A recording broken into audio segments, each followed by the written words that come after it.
오늘은 영원한 생명이라는 제목으로 우리가 하나님의 말씀을 나누고자 합니다. 요한 1, 2, 3서는 우리 잘 알고 있는 요한복음을 기록했던 요한이 쓴 편지입니다. 그리고 이 편지는 당시 하나님의 말씀 속에 살아가는 성도들에게 주시는 편지라고 말할 수가 있습니다. 그리고 오늘 본문 말씀 바로 앞절에 나오는 4절 말씀을 통하여서 오늘 이 편지를 쓰는 이유와 목적에 대해서 이렇게 말하고 있습니다. 우리가 이것을 쓰면 우리의 기쁨이 충만하게 하려 함이라 라고 그렇게 말합니다. 좀 더 이해하기 쉽게 하기 위해서 다른 성경의 번역본을 제가 가지고 왔는데요. 우리의 기쁨이 충만해지도록 이 글을 씁니다 라고 그렇게 말하고 있습니다. 하나님께서 우리에게 주신 은혜, 하나님의 사랑은 바로 우리 안에 기쁨이 넘쳐나는 것이다 라고 그렇게 말하고 있는 것이죠. 사도 바울의 다른 글인 데살로니가 전서 5장 16절로부터 18절 말씀은 우리가 너무나 잘 아는 말씀이기도 합니다. 항상 기뻐하라, 쉬지 말고 기도하라, 범사에 감사하라. 이는 그리스도 예수 안에서 너희를 향하신 하나님의 뜻이다 라고 그렇게 말씀합니다. 우리가 하나님의 은혜 아래 기쁨을 누리고 살아가는 것은 바로 이러한 하나님의 뜻이다 라고 말합니다. 본문에서 말하는 기쁨이라고 하는 단어는 은혜라고 하는 단어와 그 어근을 같이 합니다. 같은 의미에서 시작되어진 말씀이 바로 이 기쁨이라고 하는 것입니다. 이것은 우리가 하나님의 은혜 아래 거하는 사람이라면 당연하게 누리게 되어지는 기쁨이다 라고 그렇게 말할 수가 있는 것이죠. 오늘 아침에 교회를 왔는데, 그리고 찬양을 준비하고 하나님 앞에 찬양을 드리는데 말을 해서 죄송합니다만 어떤 가정이 오랜만에 큰아들이 와서 얼마나 다정하게 아빠랑 아들이 이야기를 하고 있는지요. 저희 가정하고 사뭇 비교가 되어졌습니다. 우리 집의 아들하고 저하고는 대화가 크게 없습니다. 서로 눈빛만 보고 이렇게 아빠 입장에서 아들하고 대화 나누려고 가까이 가면 살짝 이렇게 반응을 하지 않습니다. 그래서 맨날 옆에 가가지고 죄송합니다만 제가 막 끌어안고 뒹굴고 막 그러거든요. 그런데도 반응 전혀 안 합니다. 특별히 우리 집에 있는 따님은 가까이만 가도 소리부터 지릅니다. 화목한 가정이다라고 말하는 것은 그 가정 안에서 기쁨이 넘쳐나는 가정을 이야기하는 것이죠. 가족이 보는데 서로 얼굴 붉히고 짜증내고 심지어는 가족끼리 서로 고소고발하는 일들이 있는 것이 우리 주변에 일어나는 일상의 이야기이기도 합니다. 본문에서 기쁨이 충만하게 하겠다라고 하는 말은 예수 그리스도 안에서 살아가는 사람들이 누리게 되는 그 은혜의 기쁨을 살아가게 될 것이다 라고 말하는 것입니다. 오늘 본문 말씀인 5절 말씀에 보면 이렇게 말합니다. 우리가 그에게 듣고 너에게 전하는 소식은 이것이니 라고 그렇게 말씀합니다. 제가 이 본문 말씀을 묵상하면서 제 눈을 사로잡았던 단어는 이것이라고 하는 단어입니다. 그래서 이것이라고 하는 단어에 동그라미를 쳐놓고 이것이 뭘까라고 깊은 생각을 해보았습니다. 그러니까 몇 가지가 구별되어지는데 그 첫 번째는 무엇이냐면 이것은 바로 오늘 본문을 쓰고 있는 요한이 들었던 이야기입니다. 누구에게요? 예수님의 예수님의 제자이니까 예수님에게 직접 들었던 그 이야기를 또 이 이야기를 듣고 있는 다음 세대인 그 백성들에게 하나님의 성도들에게 전하고 있는 이것이라는 것이에요. 이것이 무엇일까? 본문에서는 하나님은 빛이시다라고 그렇게 말씀하고 있습니다. 이 빛은요 7절로 넘어가면 하나님과 사귐이 있는 것이다 라고 그렇게 말해요. 빛 가운데 살아가고 있는 사람은 하나님의 기쁨이 넘치는 사람이고 그 기쁨으로 하나님과 사귐이 있는 사람이고요. 본문에서 직접적으로 내 이웃과 우리 가정이 행복한 것이고요. 기쁨이 넘치는 것이고 함께 모여 예배하는 공동체가 기뻐하는 것이다 라고 오늘 요한은 이야기하고 있는 겁니다. 우리가 말씀드렸던 것처럼 이 요한이 글을 쓰고 있는 이 교회가 있었던 지역은 에베소라고 하는 지역입니다. 특별히 큰 신전들이 있었고 이러한 매음굴이라고 말하는 그러한 곳이 자리를 잡고 있었던 그런 장소이기 때문에 가정이 평안할 수가 없었습니다. 남편이 아내에 대하여서, 아내가 남편에 대하여서 의리를 지키지 못하는, 책임을 다하지 못하는 모습들이 거기에는 너무나 자연스러웠던 일들이었습니다. 그것이 죄인지도 그것이 범죄인지도 모르는 그런 시대를 살아가고 있는 이들을 향하여서 너의 기쁨은 하나님의 사랑 안에 거하면서 가정이 화목한 것이고 이웃과 누리는 하나님의 기쁨이 넘쳐나는 것이다 라고 오늘 요한은 말하고 있는 것입니다. 다른 말로 표현해 보자면 오늘 하나님의 말씀이 그들의 삶 속에 적용되어질 뿐만이 아니라 그 말씀대로 살아가고자 하는 삶이 드러나는 것을 이야기하는 것입니다. 교회에 한번 와서 하나님의 말씀을 듣는 것으로 끝나는 것이 아니라 그 말씀이 내 마음속에 기억되어지고 마음속에 남겨졌다면 그것을 내 삶 속에 적용하며 살아가는 것을 이야기합니다. 한 달 전쯤에 전국 목사 장로 기도회가 부산에서 있었습니다. 전국 교회에서 목사님과 사모님들, 장로님과 사모님들이 함께 모여서 이제 수인교회에서 예배를 드렸는데 예배를 마칠 때쯤이면 다 이제 차가 동시에 빠져나오지 않습니까? 그러면 차를 세워놓고 앞에 차 막혀있는 차를 기다리는데 20분, 30분 그냥 지나갑니다. 그러면서 목사님들끼리 했던 말 중에 하나가 무엇이냐면 예배 시간에 하나님 은혜를 막 받고 기쁨으로 나와서 주차장에서 그 은혜를 다 쏟아버린다. 차 안 빼라, 이 차 누가 여기다 세워놨노 이러면서 싸움이 벌어지는 것이 현실이라는 것이죠. 우리의 삶 속에 하나님의 말씀이 적용되어진다는 것은 듣고 기쁨만 누리는 것이 아니라 그 기쁨이 우리의 삶 속에 살아감으로 나타나는 것이에요. 그래서 우리가 누구를 만나든지 무엇을 하든지 그 은혜의 충만함을 누리며 살아가는 것을 이야기하는 겁니다. 우리가 살아가면서 짜증이 나고 화가 나고 기분이 나빠지는 것들 우리는 하나님 앞에 기도해야만 됩니다. 긍정적이고 기쁜 생각을 통하여서 하나님의 말씀의 은혜 아래 거하도록 우리는 하나님 앞에 영광을 올려 드려야 되는 것이죠. 이것이 바로 그리스도 안에서 하나님과의 사귐이 있는 것이고 그 하나님의 사귐이 우리 이웃과 함께하는 사귐으로 이어진다라고 하는 사실입니다. 이러한 사귐에 대하여서 오늘 본문 말씀은 이렇게 이야기합니다. 7절 말씀에 보면 이렇게 이야기하죠. 그가 빛 가운데 계신 것 같이 우리도 빛 가운데 행하면 우리가 서로 사귐이 있고 그 아들 예수의 피가 우리를 모든 죄에서 깨끗하게 하실 것이요 라고 이렇게 말씀하고 있습니다. 우리 안에 기쁨이 넘쳐나게 되면 구원의 기쁨, 생명의 기쁨이 우리의 삶을 이끌어갈 것이다 라고 말하는 것이죠. 다른 말로 표현해 보자면 우리가 하나님을 더욱더 잘 믿는다라고 하는 증거 중에 하나는 우리 안에 기쁨이 있는가라고 하는 것으로 생각해 볼 수 있다는 것입니다. 그런데 오늘 본문 말씀에서 또 이렇게 이야기합니다. 5절 하반절에 보면 우리 하나님은 빛이신데요. 우리 하나님에게는 무엇이 없다라고 말하고 있습니까?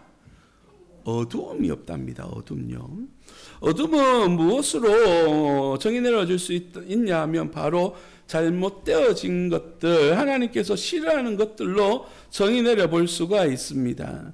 그래서 요한의 글들, 요한복음, 또한 요한 1, 2, 3서, 요한계시록까지 종합해 보면 이 요한이 말하고자 하는 어둠을 한 4가지 정도로 생각해 볼 수가 있습니다. 그 첫 번째는 하나님의 말씀에 대한 무지, 말씀에 대해서 알지 못하는 것이 또한 어둠이다라고 말합니다. 두 번째는요, 하나님에 대하여서 적극적으로 반대하고 이렇게 막아서는 이렇게 대항하는 그러한 죄, 그러한 악을 이야기합니다. 세 번째는요, 생명과 반대되어지는 사막. 요한은 이 반대적인 개념을 말하는 걸 좋아했습니다. 그래서 빛이냐 어둠이냐, 생명이냐 죽음이냐 이런 것을 많이 강조하기 때문에 빛 가운데 거하는 것은 생명 가운데 거하는 것이고 어둠 가운데 있는 것은 사망 가운데 있는 것이다 라고 그렇게 설명을 합니다.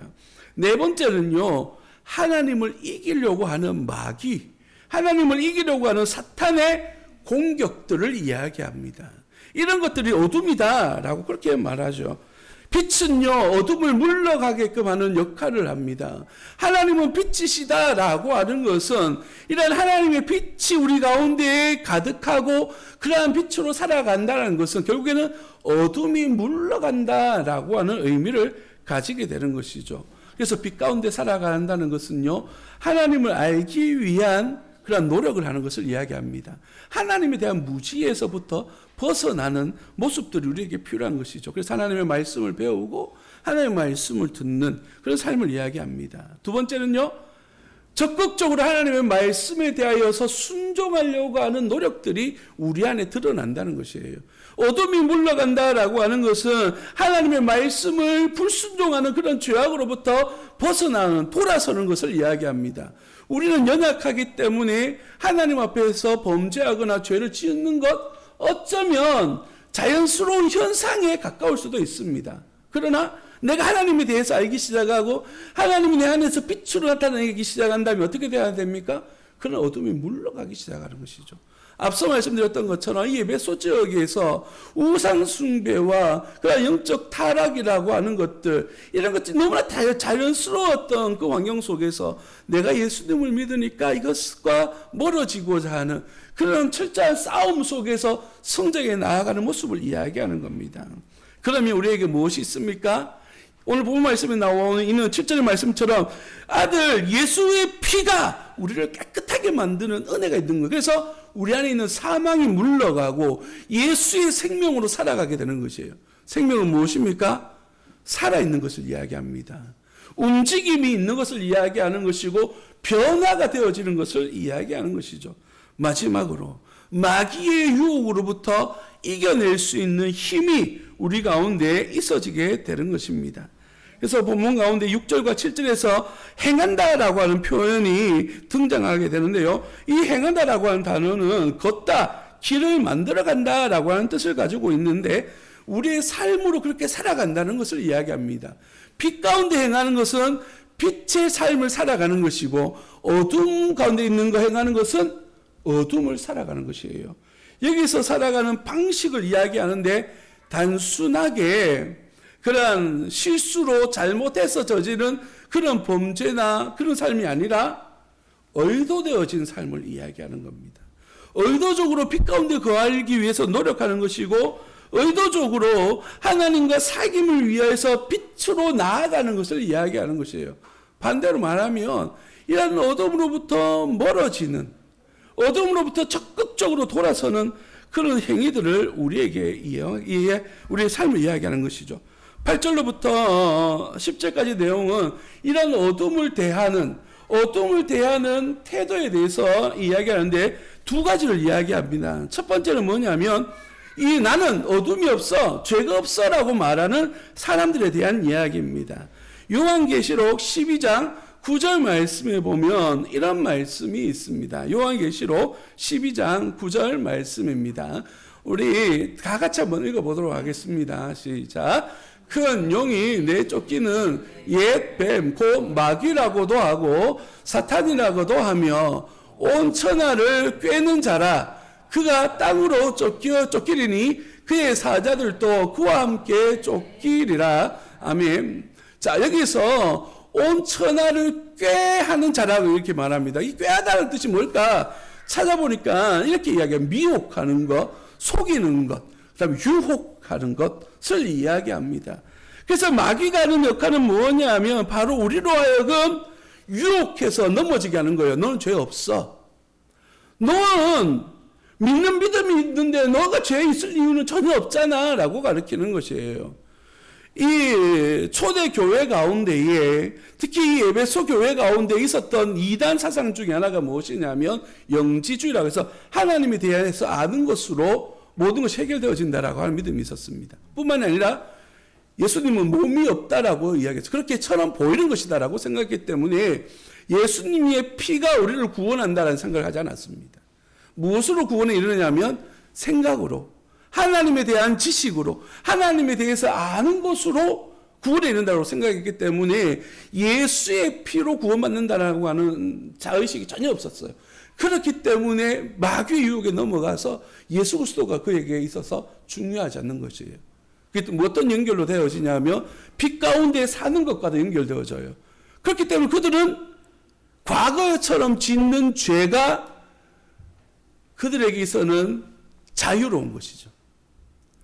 음란하고 우상 숭배하고 자기 마음대로 살아가는 이 모든 일들이 구원하고는 상관이 없는 겁니다. 생명하고 상관이 없는 거예요. 빛하고는 상관이 없는 것이죠. 그들은 탁월하다고 생각했습니다.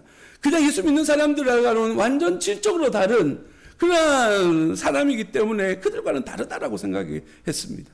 그래서 그들은요, 유혹에 넘어가는 것이에요. 두 번째 죄를 대하는 태도는 무엇입니까? 하나님 앞에 회개하고 용서를 구하는 것입니다. 자기 죄를 고백하면 우리 하나님께서 우리를 어떻게 하신다고요? 9절에 보시면 이렇게 이야기합니다. 만일 우리가 우리 죄를 자백하면 그는 미쁘시고 의로우사 우리를 죄에서 사하시며 우리를 모든 불의에서 깨끗하게 하실 것이요 라고 말합니다. 이 미쁘시다라고 하는 것은 신실하시다는 말이에요. 무슨 뜻이냐면 하나님께서 이미 말씀으로 구원에 이를 것이다라고 하는 약속을 주셨다면 미쁘시다, 변함이 없으시다는 것이에요.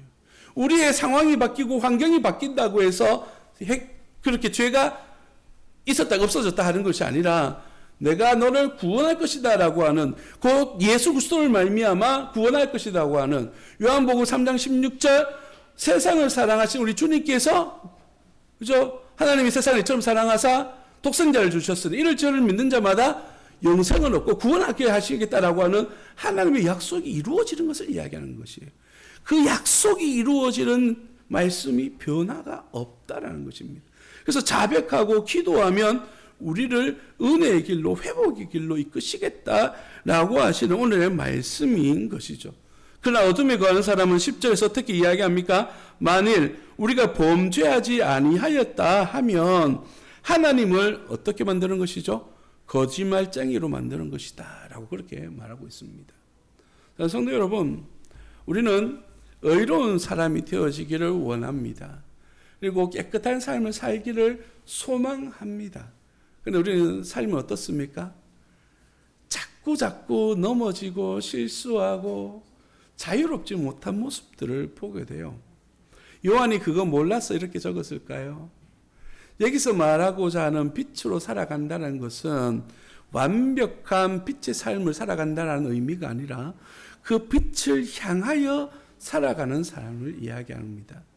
여기서 9절에 말은 자백한다라고 하는 표현을 원어적으로 찾아보니까 같은 주제를 가지고 대화를 한다라는 뜻입니다. 하나님 앞에 회개하는 것은요, 하나님 앞에 내 죄를 솔직하게 이야기하면서 하나님과 그 죄에 대해서 같이 의논하는 것을 이야기하는 것이.